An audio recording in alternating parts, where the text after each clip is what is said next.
আসলে জয় বা পরাজয়ের সিদ্ধান্ত তো আল্লাহ তাআলার পক্ষ থেকে আসে। শিক্ষার্থীরা ভোট দিয়েছে, ভোট সুষ্ঠু হয়েছে আলহামদুলিল্লাহ। আমরা প্রত্যাশা করি নির্বাচন কমিশন এবং বিশ্ববিদ্যালয় প্রশাসন শেষ সময় পর্যন্ত তাদের যে নিরপেক্ষতা এটা বজায় রেখে সুন্দরভাবে ভোট গণনা শেষ করবেন। এক্ষেত্রে শিক্ষার্থীদের ম্যান্ডেট যেদিকে যাবে এটাই আমাদের সিদ্ধান্ত। জয় বা পরাজয় যাই হোক না কেন আমরা চাই সুন্দর একটা পরিবেশে নির্বাচন ওঠানো এবং শিক্ষার্থীরা যাকে ম্যান্ডেট দেবে তাকে নিয়ে কাজ করা।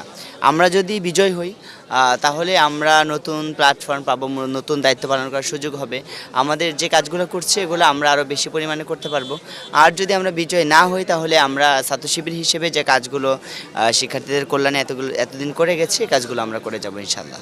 এখানে তো ভোট গণনা করতে যে জটিলতা তৈরি হয়েছিল যার কারণেই আসলে দেরি হয়। আপনারা জানেন যে ভোটের মেশিন নিয়ে কিছু জটিলতা হয়েছিল, যে নতুন একটা মেশিন নিয়ে আসা হয়েছিল গতকালকে, যে মেশিনটা সম্পর্কে আগে আমাদেরকে জানানো হয়নি। ওই মেশিনটা আসাতে কিছু জটিলতা তৈরি হয়েছিল এবং পরবর্তীতে গতকাল রাতে সকল প্যানেলের জিএসদের সমন্বয়ে একটা মিটিং করে এটা সমাধান করা হয় এবং তারপর থেকে ভোট গণনা শুরু হয়।